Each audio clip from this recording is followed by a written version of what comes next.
The Candidates Tournament 2020 has started. The first round was played today in Yekaterinburg, Russia, and I would like to show you and analyze for you the game between one of the top favorites, Liren, against his compatriot Wang Hao. Liren with the white pieces against Wang Hao. Let's get into it. Liren started with c4 as he usually does, or it is definitely one of his main opening weapons. And we see the English here, knight f6, bishop g2, and bishop c5. This first small surprise, I would say, a move that is gaining popularity, and interestingly enough, on another board in the same round between the two Russians, Grishuk and Alexeyenko, the same move was featured. So definitely a move to watch out for. The idea is that black keeps some flexibility, whether to play with c6 and strengthen the center, or to develop the knight to the square. d3, castle, knight c3, and we see Wang Hao decides to play with c6 and have this option to play d5 in the future. Knight f3, d6, castle, and all of this has been seen in the game Giri against Anand from a Blitz tournament in India last year, and there Anand played a5, which makes a lot of sense to me because in the game after rook e8, now white was able to harass the bishop with knight a4. And black had to use a lot of time to prevent white from exchanging the bishop, and white was able to expand on the queen side. e4 was played, and we have kind of a reversed Roy Lopez on the board, where white was already able to fianchetto his bishop and gain some space on the queen side. a5, bishop b2. And here I believe Wang Hao played in an accuracy. He played the move knight a6, but the resulting transformation of the position is in favor for white. Bishop d7 was an alternative to keep some more flexibility, to prevent white from going b5 and maybe even play b5 himself. Let's see the game. Knight a6, b5, c takes b5, c takes b5, knight c5, and this is the transformation I was talking about. The pawn structure has been changed, and at first you might say, hold on, now black can put on pressure on this pawn on d3. But the situation is not that easy because white also has a number of advantages on its side. On his side, the queen side is closed, white has more space there, and he has this beautiful square c4 for the knight. And the black minor pieces, especially this bishop on c7, they're not that happy. Still, it is a very complex position and difficult to play for both sides. a4, a move I like from Liren to prevent black from going a4 and stabilizing this pawn on b5. Bishop g4, and now a quite interesting move by white, rook a3. Rook a3 to protect the pawn on d3 and maybe even have ideas such as queen a1. But the question is if this move was even necessary. Maybe something more normal like h3, bishop h5, queen b3 was better and simpler, and knight d2, knight c4 should give white a little edge. In general, it feels to me that the white position is much easier to play. He has this plan to bring the knight to c4 and to push f4 in the right moment to open up the diagonal and maybe even start an attack against the black king. Rook a3, knight d7 played.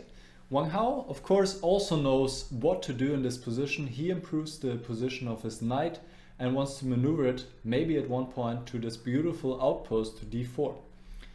h3, bishop h5, and queen b1, unpinning the knight.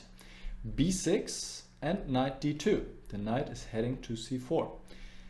In fact, this was what I expected in this position, but Liren is a very good player, not for no reason, and he realized knight c4, it looks pretty, but in the end here not so much is going on. Black can play knight e6, can bring the bishop back, and actually white doesn't really have much of an advantage. So Liren plays a fine positional move, bishop f3, to trade the light squared bishops in this position, since this is the restricted, the bad bishop for white here, and it makes sense to trade it. Wang Hao replied with queen g5, but maybe it was better to just trade the bishops right away, play queen d7, play rook a8, set up a normal piece configuration, and black shouldn't be worried too much. I feel that the position is easier to play for white because it's not clear where black is going to play in the future, but in general the black position is very stable and it should be close to equal. Queen g5 was played, h4, pushing the queen, queen g6. Queen takes d2 is possible, in case you're wondering, but I suppose that Wang Hao didn't want to end up in a situation where white puts the bishop to this diagonal and then has a very strong unopposed light squared bishop. So he retreated with the queen to g6 and Liren forced the trade of bishops with queen d1. Bishop takes f3, queen takes f3, and now a fine positional move by Wang Hao. He doesn't want white to further take control of the white squares, to further gain space on the king side, so he goes h5 himself. Because in general the problem for black is here that he's stuck with the dark squared bishop and a lot of his pawns, they are also on the dark squares. That means the light squares are available for the white pieces, especially this knight, which is happy to jump around, maybe to d5, maybe to c4, maybe to f5. Now an interesting move by Liren. He offers a trade of queens even if it weakens his pawn structure, and indeed black should have taken this queen. I understand why Wang Hao didn't do it, because he didn't want to give Liren the square on e4 and maybe the pressure on e5, but black also has his options. He can put on the pressure on this pawn on d3 by doubling on the d file. He can play g6 if necessary, and the position is roughly equal. Let's see the game. Rook a8. Now queens were traded, and here Liren played king g2, a normal move. I think it would be maybe more sensible to bring the king to e2 right away. In this fashion, this would be one natural continuation. And white is certainly a bit better. The question will be, can he break through? In general, there are two levers he can use, or two breaks with f4 and g4. And white needs to find the right moment to play one of these breaks. And of course, he can also maneuver a lot and wait a lot. It can be a very long game. If white can win in the end, it's a different question, but he's certainly the one pressing. Liren had other things in mind, as we will see. So far so good, and now there's a critical moment in the game. Here Liren made a mistake. He played f4, and that's a mistake because black is much better equipped for the opening of the position than white. So he should have played a move like king f3, go to e2, and once again a lot of maneuvering. Probably black can hold, but white can try. f4 actually turns the tables. As you can see, the bar on the left indicates black is already better after this move, and it's white who has to defend. We will see what Liren likely missed. Here, first of all, f5 is a good move by Wang Hao, attacking the center right away and forcing white to play e5. White cannot allow the opening of the position because the rooks would be ready to attack all the white weaknesses. So e5. And here you can see a strong plan that black now implemented. And that's what likely Liren missed. Rook e6, followed by rook g6 and rook g4. And white cannot stop this plan. Black will install a very strong rook on g4, hitting the pawns on h4 and f4, and white cannot really get rid of it. So here the position becomes already quite difficult, even though still defendable. King f3, a natural move. A computer-esque way to defend this move we can see here, knight a3. But it is already quite tough for a human to play this position. This would be one continuation where white can probably hold in the end because of his counterplay connected to knight e3, knight d5, rook d1, and probably white can hold. King f3 was played, rook g6, knight e3, king e6, rook d1. So far, white finds all the right moves, and you can see what the problem is here. Suddenly, all the black pieces are on the right squares, and every single black piece is involved in attacking and hitting the white pawns. And here Liren plays a mistake, after which his position becomes, well, objectively lost. We have to say it as it is. Rook c3 was the only defensive move, and the computer holds this position, but once again, I would not like to be white in this endgame. Certainly things have gone wrong. We see one sample line here, and in the end white will be able to hold, but it requires a lot of precision, a lot of only moves, and quite tough to find, obviously. White should be able to hold this. So let's see the game. What happened? Rook a2. And Wang Hao has played this phase of the game brilliantly. How he took over the initiative, very instructive, but now he's also stumbling a bit. Here he should just take the pawn on h4. Instead he played rook d4. Maybe he wanted to wait for a better moment, but in fact he is messing things up, as we will see.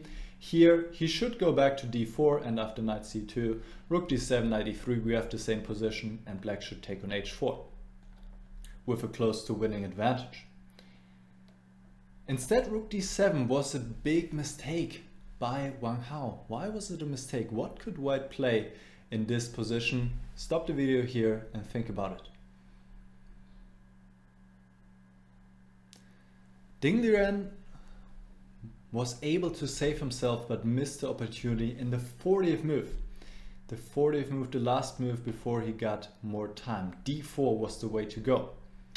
And black doesn't have an advantage anymore at all. C takes d4 even loses due to rook c2 with the strong idea of rook c6. And suddenly all the white pieces are on the right squares. And rook takes d4 is answered by rook takes d4, c takes d4, knight c2. Hitting the pawn on d4, king d5, only move to protect it, but now knight takes d4, a fine tactical point, and after king takes d4, white picks up the bishop on d8, and we have an equal rook endgame on the board. So with d4, Liren could have saved the game here. He missed it, played rook dd2, and now there's no going back. Bishop takes h4, rook g2, trying to trade the active rook, but Wang Hao didn't have none of it. What did Wang Hao play here in response to rook g2? Very strong move. Wang Hao played rook g4, and that is a wonderful exchange sacrifice. White really doesn't want to take this rook because black can even take back with both pawns. Both recaptures lead to a winning position because black is completely dominating. g5 is coming, black has these very strong connected pass pawns, and there's nothing white can do. Completely over. Instead, Liren tried rook h2, but there was no hope. Black has a lot of different options to continue. Wang Hao played calmly g6, protecting the pawn on h5, threatening to just play rook g3 and retreat with the bishop. So Liren took the exchange, but once again, this position is just utterly hopeless. Black only has one pawn for the exchange, but look at these pawns, connected pass pawns. He can enter with the king, king f5, rook d4. There's no counterplay, no open files for the white rooks. And Liren said, I've seen enough. I resign in this position. And what a start to the tournament. Liren, one of the favorites, loses his first game with the white piece against his compatriot Wang Hao. And we have to remember, Liren once had a streak of 100 games that he did not lose in classical chess. In the last candidates, he did not lose a single game in 14, and now he loses the very first one. Where did it all go wrong? Well, this move f4, that really turned the tables, opened the position in the wrong moment, and Wang Hao stroke when he could. He found all the right maneuvers, f5, rook e6, rook g6. He really put on the heat. And Liren had an opportunity to save himself, several, but d4 really stood out to me. And usually Liren would find this move. He's a great calculator, but it was not his day, and he lost the first game.